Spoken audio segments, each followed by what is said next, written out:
Hello साथियों, welcome to Young Minds Academy. स्वागत है आप सभी का आपके अपने प्यारे से चैनल यंग माइंड्स एकेडमी में। तो चलिए हम लोग अब आगे बढ़ते हैं और देखते हैं अपने 17वें क्वेश्चन को। हमारा 17वां क्वेश्चन कह रहा है 3, 8, 13, 253 का अंतिम से 20वां पद ज्ञात करें। क्वेश्चन आप लोगों को बोर्ड पे दिख रहा होगा। इसमें दिया गया है कि 3, 8, 13 और 253 का अंतिम से 20वां पद ज्ञात करें। हम लोगों ने पहले देखा था कि स्टार्टिंग से कोई भी टर्म कैसे निकालते हैं। जब हम लोगों को स्टार्टिंग से कोई भी टर्म निकालना होता है तो हम लोग क्या करते हैं, इधर से हम लोग इधर बढ़ते हैं और देखते हैं कि सबसे पहला टर्म क्या है। तो सबसे पहली बार जो हमें संख्या मिलता है वो हम लोग उसको पहला टर्म बोलते हैं। तो ये हमारे लिए पहला टर्म हो जाता है। सॉरी, ये 8 है। ये हमारे लिए पहला टर्म हो जाता है। उसके बाद हम लोग आगे बढ़ते हैं और देखते हैं कि उसके अगले टर्म और इसके बीच में डिफरेंस कितना है, जिसको हम लोग कॉमन डिफरेंस बोलते हैं। तो यहाँ से यहाँ के बीच में डिफरेंस 5, फिर से यहाँ से यहाँ के बीच में डिफरेंस 5, इसी को हम लोग कॉमन डिफरेंस बोलते थे। लेकिन अब हमें उल्टा करना है। हमें करना क्या है, हमें देखना है कि अंतिम से 20वां टर्म कौन है। तो जब अंतिम से हम लोग देखेंगे, यानी हम अपनी जर्नी को इधर से स्टार्ट करेंगे, अपना रास्ता हम लोग इधर से देखेंगे। और जब इधर से हम लोग बढ़ेंगे तो हमें पहला बार क्या मिलेगा, हमें पहली बार ये संख्या मिलेगी 253। तो इसी को हम लोग ए बोल देंगे, यानी फर्स्ट टर्म बोल देंगे। उसके बाद अब हम लोग आगे बढ़ते हैं। जब हम इधर से जाते थे तो हम लोग T2 माइनस T1 करते थे कॉमन डिफरेंस निकालने के लिए। यानी 8 में से 5 को घटाते थे तो हमें जो संख्या मिलता था, 8 में से 3 को घटाते थे तो जो हमें संख्या मिलता है उसी को हम लोग कॉमन डिफरेंस बोल देते थे, यानी T2 माइनस T1। लेकिन इस बार हमें उल्टा करना है। इस बार हमें करना क्या है, अंतिम से निकालना है। तो जब इधर से हम लोग करेंगे तो इधर से जाते टाइम सेकेंड बार में ये संख्या मिलेगा और फर्स्ट बार में ये संख्या मिलेगा। यानी T2 माइनस T1 ना करके हम लोग T1 माइनस T2 करेंगे। फिर से एक बार देखते हैं। जब हम लोग इधर से चलते थे तो कॉमन डिफरेंस निकालने के लिए T2 माइनस T1 करते थे। जब हम लोग सीधा चलते थे तो कॉमन डिफरेंस निकालने के लिए T2 माइनस T1 करते थे। लेकिन अब हम लोगों को उल्टा करना है, तो हम लोग कॉमन डिफरेंस निकालने के लिए T1 माइनस T2 करेंगे। तो 3 माइनस 5 करेंगे, 3 माइनस 8 करेंगे तो हमारे पास -5, यही हमारा कॉमन डिफरेंस D आ जाएगा। और यहाँ पे हमें पहला पद 253 मिल गया। उसके बाद हम लोग फॉर्मूला एक जानते हैं, Tn का formula A plus n minus 1 into D. अब हमें T20 निकालना है। T20 का तो A का वैल्यू वहाँ से डालेंगे 253 प्लस n माइनस 1, n का वैल्यू 20 माइनस 1 इंटू डी का वैल्यू -5। अब आगे बढ़ते हैं। आगे जब हम लोग बढ़ेंगे तो 253 प्लस 20 में से 1 जाएगा तो 19 इंटू -5। अब एक कदम और हम लोग आगे बढ़ते हैं तो 253 माइनस 19 × 5 = 95, प्लस माइनस गुना होगा तो माइनस हो जाएगा।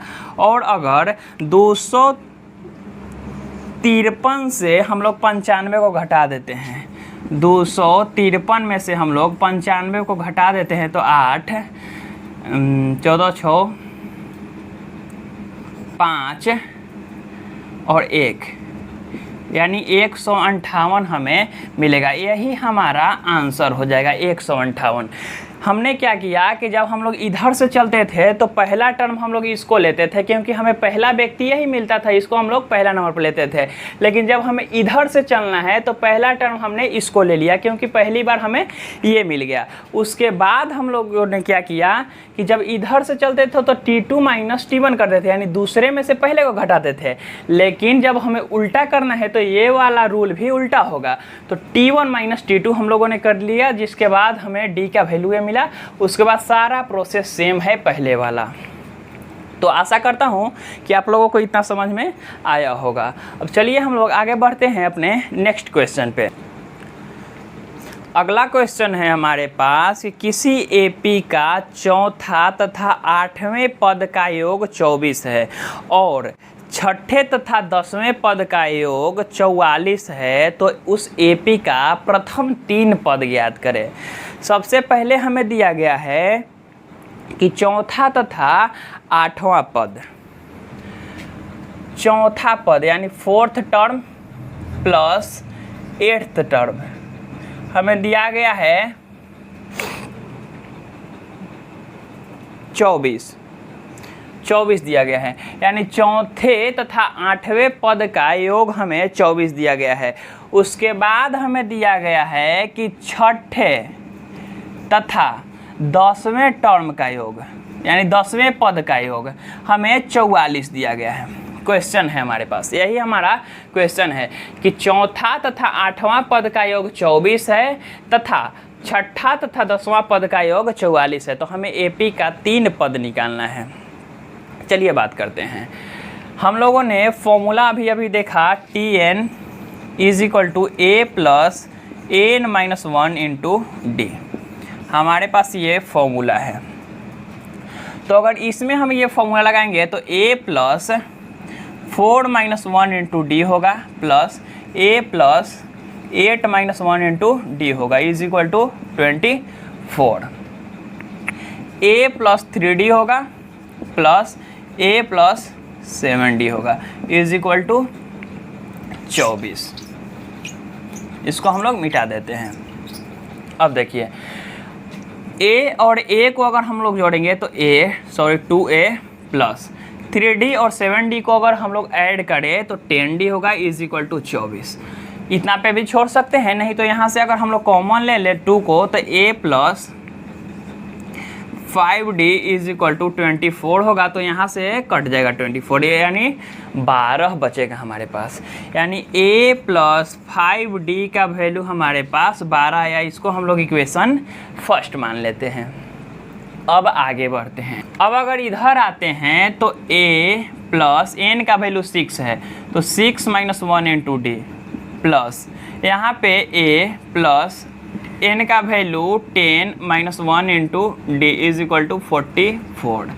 सब वही फॉर्मूला पे हम लोग बैठा रहे हैं कि A + N - 1 × D हमारे पास Tn का फॉर्मूला है। इसी फॉर्मूले पर हम लोग बार बार नहीं लिख रहे हैं, इसी फॉर्मूले पर हम लोग बना रहे हैं सारे क्वेश्चन को। A + 6 में से 1 जाएगा 5D प्लस A + 10 में से अगर 1 को हम लोग घटाएंगे तो 9D = 44 होगा हमारे पास। 6 में से 1 को घटाया तो 5 आया और 10 में से यानी 10 में से 1 को घटाया तो 9 आया। अब आगे बढ़ेंगे तो A को जोड़ेंगे तो 2A हमें मिलेगा तथा 5 और 9 को जोड़ेंगे तो 14 मिलेगा। 14D = 44। अब हम लोग अगर चाहें तो यहाँ से भी 2 को कॉमन ले लेंगे तो A + 7D = 44 हमारे पास मिलेगा। यहाँ से हम लोग इसको काट भी सकते हैं, यानी A + 7D = 22। इसको हम लोग इक्वेशन सेकेंड मान लिया। अब अगर हमें A और D का वैल्यू निकालना है, क्योंकि हमें प्रथम 3 पद निकालना है, तो 3 पद के लिए सबसे पहले हमें A का वैल्यू चाहिए, उसके बाद हमें D का वैल्यू चाहिए, और A और D का वैल्यू मिलने के बाद हम लोग कोई भी टर्म निकाल सकते हैं। तो प्रथम 3 पद भी निकाल ही लेंगे। तो आइए बात करते हैं। अगर हम लोग समीकरण 2 में से यानी समीकरण सेकंड में से माइनस करते हैं समीकरण फर्स्ट को, अगर हम लोग समीकरण 2 में से समीकरण फर्स्ट को माइनस करते हैं तो A से A हमारा कट जाएगा, और 7D से यहाँ पे हम लोग लिख लेते हैं तो अच्छे से समझ में आएगा। A + 7D = 22 और A + 5D = 12। अगर घटाते हैं तो A से A कैंसिल हो जाएगा, 7 में से 5 घटेगा तो 2D = अगर 22 में से 12 को घटाएंगे तो 10। यहाँ से अगर काटेंगे तो 5, यानी D का वैल्यू आया हमारे पास 5। D का वैल्यू कितना आया? 5 आया, d इज इक्वल टू 5। अगर हम लोग d का वैल्यू यहाँ पे डालेंगे समीकरण फर्स्ट में या यहाँ पे डालेंगे समीकरण सेकंड में, तो d का वैल्यू आइए यहाँ पे हम लोग डालते हैं, तो a प्लस 5d यानी 5 इंटू 5 इज इक्वल टू 12। यहाँ से हम लोग इस इक्वेशन में d का वैल्यू हम लोग लिख भी सकते हैं कि समीकरण 1 में d का वैल्यू डालने पर, d का वैल्यू पुट करने पर लिख सकते हैं कि समीकरण 1 में d का वैल्यू हम लोग डालते हैं, यानी डाल रहे हैं। तो a इज इक्वल टू 25, उस तरफ जाएगा तो माइनस में 25 होगा, तो यहाँ पे -13 आएगा। तो a का वैल्यू हमारे पास -13।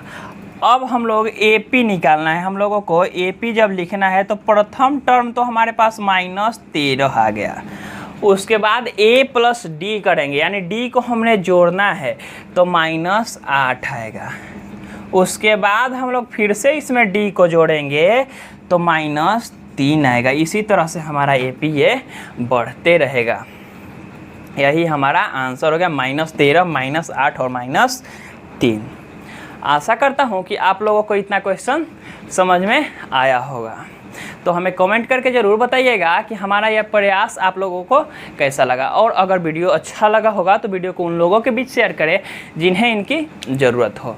तो मिलते हैं नेक्स्ट वीडियो में इसके अगले क्वेश्चन के साथ, तब तक के लिए धन्यवाद।